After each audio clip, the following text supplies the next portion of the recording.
just yesterday I was listening to a Sirius XM, and one of those commentators had mentioned that DEI was not meant, and I quote, for raggedy so-and-so people. And I'm thinking, what does that mean? Yeah. So I'm gonna stop now. Again, your show is just and with the 5-point plan that you mentioned that the author has, I'm gonna follow that plan to a T, because that will at least give some form of I guess calmness, if you will, for lack of a better word, to what's coming ahead. Because many of us don't realize that just like on the movie The Schindler's List, just like with Himmler, this is what it starts here. So I'm going to be quiet, and I'm just going to listen to your show. Thank you so much. Kim, thank you. Thanks for your kind words. Essentially, DEI, diversity, equity, and inclusion, has to do with hiring. I mean, it sometimes goes beyond that, but for example, for people who are already in organizations, it's a way of helping, mostly white men or white people in general, understand the life experiences and challenges and difficulties of Black people, of Hispanics, of women. But it also generally says, let's open up our hiring. And we've known for years and years, we've seen these studies, right, done over and over and over again, where they just, like they'll just send a whole bunch of applications, job applications, resumes, into a company. And some of them have names that are identifiably British or English or Anglo-Saxon, or most likely a white name, right?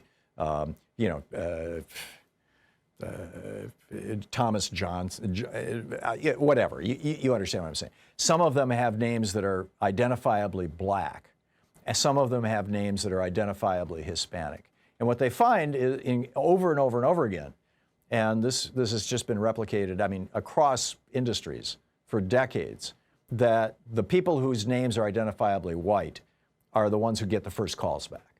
So, DEI says, don't do that. Look at their qualifications instead of their name. Those kinds of things. It also, diversity, DEI training helps people, again, mostly white people who just, grew up ignorant of the world because of their privilege. It helps people understand that the people who are working for them, that the diversity of the workforce, that having a variety of people, having both men and women, having, particularly in leadership and management, having a variety of people of different races and religions working in your company or working in your military unit or whatever it may be, is actually something that strengthens it. It gives you the better ability to relate to customers who are diverse, to obviously to your workforce, those kind of things. So, DEI is something that I strongly defend, and I think it's important. I think it's important, but basically, from the Trump point of view, from the white supremacist, white racist, these white men who believe that men should be in charge of all things, number one, and that white people are the pinnacle of evolution. These guys like Donald Trump, who keeps talking about his genes, his good genes, and which is code for being white.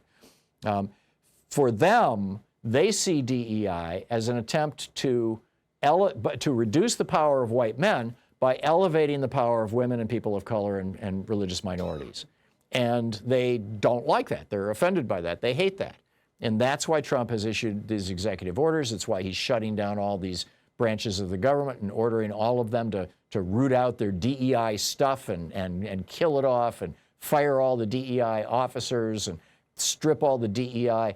Because basically, on Fox News and right-wing media, DEI has become viewed as, even though more than half of all the beneficiaries of DEI are actually white women, but DEI has been viewed as, let's elevate the status of mostly Black people and secondarily Hispanics and women.